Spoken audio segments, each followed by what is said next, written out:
اوپر ہے اور ہمارے لیے قابل قبول ہے. حضور کی شان ہونی چاہیے, حضور کی بات ہونی چاہیے, حضور کا ذکر ہونا چاہیے. ہمیں کوئی اختلاف نہیں. اگر کوئی سیرت النبی کے عنوان سے یہ ذکر کرتا ہے تو ہمیں کوئی اختلاف نہیں.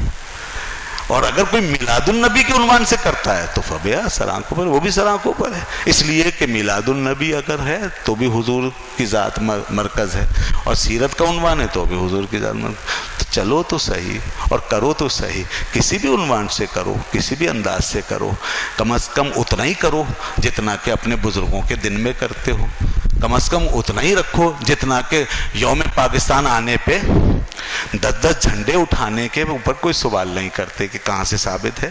اور پاکستان کے لیے جشن, ریلی, جلسہ, جلوس, اس حوالے سے کوئی سوال نہیں ہوتا کہ یہ کہاں سے آیا, کیوں ہوا, کیوں کر رہے ہیں مسلمان.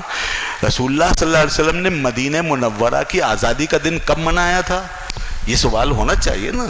کہ ہم جو اسلام کے نام پہ پاکستان ہم نے بنایا ہے, اس کی آزادی کا بھی دن منا رہے ہیں, جشن بھی منا رہے ہیں, جھنڈا بھی اٹھا رہے ہیں. حضور نے اسلام کی پہلی سرزمین کا جشن کب منایا تھا؟ صحابہ نے مدینہ منورہ کا جشن کب منایا تھا؟ انہوں نے یوم مدینہ کب منایا تھا؟ مدینے کی آزادی کا دن کب منایا تھا؟ کون سا جلوس نکلا تھا اور کون سا جھنڈا اٹھایا گیا تھا؟ ہمیں یہ بتایا جائے. تو پھر یہ پاکستان کے ساتھ یہ اہتمام و انتظام اور یہ جوش و خروش یہ کہاں سے آیا؟ تو کیا یہ بدعت نہیں ہے؟ اور اگر یہ بدعت نہیں ہے تو بھائی جس ہستی کے نام پہ پاکستان بنا ہے, جب اس پاکستان کے لیے جھنڈا اٹھ سکتا ہے تو اس ہستی کے لیے جھنڈا کیوں نہیں اٹھ سکتا؟ جب اس ملک کے لیے جشن ہو سکتا ہے تو حضور کی آمد کا جشن کیوں نہیں ہو سکتا؟ جب اس ملک کا شکرانہ و خوشی ہو سکتی ہے تو رسول پاک کی آمد کا شکرانہ و خوشی کیوں نہیں ہونی چاہیے؟ یہ کیا ڈبلنگ ہے اور یہ کیا تضاد ہے کہ ایک طرف معیار کچھ ہے, دوسری طرف معیار کچھ ہے؟ تو بات ساری یہ ہے, ہم سب کچھ منانے کے لیے تیار ہیں, بس سیاست سے جڑا ہوا ہونا چاہیے. مسئلہ یہ ہے, سیاست سے جڑا ہوا ہونا چاہیے. اس میں ہمیں سیاسی اور ملکی قومی سطح کے مفادات حاصل ہونے چاہیے. پھر جشن بھی ٹھیک ہے, جھنڈا بھی ٹھیک ہے, نعرے بھی ٹھیک ہے, ریلیاں بھی ٹھیک ہیں. مسئلہ یہ ہے سارا. یہ ہم نے ایک بنایا پیٹرن, یہ معیار.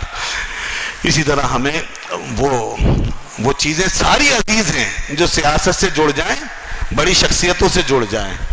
برسی اگر کسی بزرگان دین کی ہے, بزرگان دین کی جو جن کو گزرے ہوئے صدیاں ہو گئی, اگر ان کی ہے تو بدعت ہے, اور ضیاء الحق صاحب کی ہے تو جائز ہے, اس لیے کہ وہ سیاسی معاملہ بھی ہے نا صاحب. اگر برسی ان کی ہے تو پھر جائز ہے. یہ ہے معاملہ. گنبد اگر کسی اللہ کے ولی کا ہے, ولایت, صاحب ولایت کا, غوث پاک کا گنبد ہے تو بدعت ہے, اسے گرا دینے. لیکن اگر قائد اعظم محمد علی جناح کا گنبد ہے تو جائز ہے. سویم اگر آپ جیسے ہم جیسے غریب غربا لوگوں کا ہے, چہلم سویم, تو ناجائز و بدعت ہے. اور اگر کسی حکومتی شخصیت کا ہے یا کسی بڑی شخصیت کا ہے تو اس میں جائز بھی ہے اور شریک ہونا ضروری بھی ہے. اس میں شریک ہونا ضروری بھی ہے سویم میں, کیونکہ بڑی شخصیت کا ہے, اخبار میں آئے گا, ٹی وی پہ آئے گا, تعلقات بحال ہوں گے, وہاں پر فتوے کی بات نہ کرو, وہاں پر جائز. یہ معیار ہے دنیا کا. تو اس مذہقہ خیز قسم کے معیار کے ساتھ دین کیسے فروغ پائے گا, سنجیدگی کیسے آئے گی؟ تو یہ چیزیں ہیں جس نے ہمیں ایک عجوبہ بنا دیا ہے. اسی لیے کسی بزرگ نے کہا کہ دیکھیں میلاد کا جو معاملہ ہے, اس کے اندر ہمیں جو ہے ذرا سا بھی وہ سمجھنا کہ اس میں کوئی نہیں ہونا چاہیے, اور اس کے حوالے سے ہمارا دل اگر بھج جائے اور ہمارے چہرے پہ اگر سیاہی چھا جائے تو اس کا مطلب یہ ہے کہ ہمارا تعلق برسالت کمزور ہے, رسول اللہ صلی اللہ علیہ وسلم تعلق کمزور ہے. تو اس لیے اس موقع پہ ضروری ہے, لازمی ہے, اور یہ میں شرعی مسئلے کے طور پر بیان کر رہا ہوں کہ اتنا میلاد ہر ایک مسلمان اور مومن پہ فرض اور لازم ہے. اتنا میلاد شرعی نقطہ نظر سے ہر ایک مسلمان پر فرض اور لازم ہے کہ وہ رسول اللہ صلی اللہ علیہ وسلم کی آمد پر اللہ کا شکر ادا کرے. فرض اور لازم ہے کہ حضور تشریف لائے, اے اللہ تیرا شکر ہے, تیرا کرم ہے, تو نے ہمیں اپنے رسول سے نوازا. یہ فرض ہے. کوئی اگر اتنا بھی قائل نہیں ہے تو پھر وہ ایک بہت بڑے فرض سے محروم, اور اگر وہ رسول کی آمد سے ناراض ہی ہے خدا نخواستہ تو پھر مومن ہی کہاں رہا وہ. اگر وہ ناراض ہی ہے تو پھر مومن کہاں رہا. اللہ محفوظ رکھے. اتنا میلاد فرض لازم ہے ہم پر. اس کے بعد پھر اس کے اظہار میں ہمیں شریعت نے پابند نہیں کیا. وہ میں نے کہا نا. اب آئیے دوسری طرف, اظہار کا طریقہ. پہلا تھا میلاد کی حقیقت, دوسرا ہے اس کا طریقہ منانے کا. یہ دوسری چیز تھی نا میرا دوسرا پوائنٹ. اظہار میں پابند نہیں کیا. آپ جیسا کہ میں نے تاریخ کا حوالہ دیا, ہر دور میں اس دور کے سٹینڈرڈ کے مطابق, کلچر کے مطابق, روایت کے مطابق میلاد کے حوالے سے پروگرام ہوتے رہے. تو آج تھوڑا سا اور اس کے اندر وسعت آ گئی. اب ذرا بجلی الیکٹریسٹی کا دور ہے تو یہ عنصر اس میں داخل ہو گیا. چراغ, چونکہ بجلی کا دور ہے. پہلے چراغ جلتے تھے تو لوگ چراغ جلا لیا کرتے تھے. پہلے گھی کے تیل کے چراغ جلا لیا کرتے تھے حضور صلی اللہ علیہ وسلم کی آمد کی خوشی میں. مسجدوں میں اس طرح چراغ جلا کے روشنی کر لی جاتی تھی, گھروں میں یا مسجدوں میں. اب جو ہے یہ الیکٹریسٹی بھی ہے تو لہٰذا کچھ چراغاں وغیرہ کا یہ عنصر. اب چراغاں میں ایسی کون سی بات ہے؟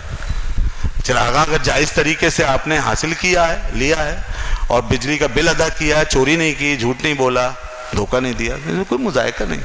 کہ ایک حد تک اس کے ذریعے سے اظہار کرنے میں کوئی مذائقہ نہیں. مسجد وغیرہ جیسے آراستہ ہو گئی اور کچھ کسی نے اپنے گھر کو آراستہ کر. اسی طریقے جھنڈا وغیرہ یہ جو ہے یہ بھی ظاہر میں نے پہلے بتا دیا کہ پہلے بھی تھا اور آج بھی ہے. تو اس موقع پہ جھنڈا بلند کر لیا, اس سے بھی ہمیں اپنی خوشی کا ایک اظہار کیا ہے کہ رسول اللہ صلی اللہ علیہ وسلم کی آمد کا موقع ہے.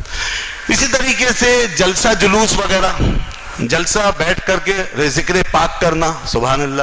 صحابہ کرام کی شان یہ تھی کہ جہاں بیٹھ جاتے تھے وہاں رسول پاک کا ذکر شروع کر دیا کرتے تھے.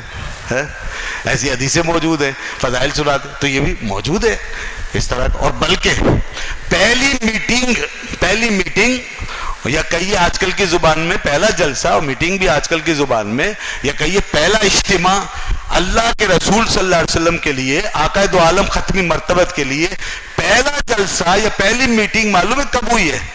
اس وقت ہوئی ہے کہ جب نہ زمین بنی تھی نہ آسمان بنا تھا.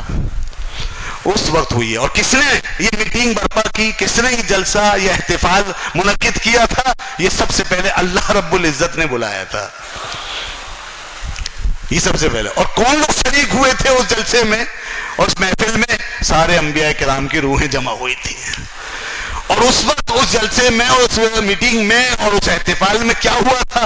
اس احتفال میں یہ ہوا تھا, اللہ نے فرمایا ثم جاءکم رسول, فرمایا میرا رسول آنے والا ہے, میرا رسول آنے والا ہے, میرے نبیوں میرا رسول آنے والا ہے, عظیم الشان رسول آنے والا ہے, عظیم الشان پیغمبر آنے والا ہے. یہ تھے اس کا موضوع, یہ تھا اس جلسے کا, اس اجتماع کا یہ عنوان تھا. اللہ نے فرمایا ثم جاءکم رسول, ہم نبیوں سے عہد لے رہے تھے اور انہیں بتا رہے تھے میرا رسول آنے والا ہے.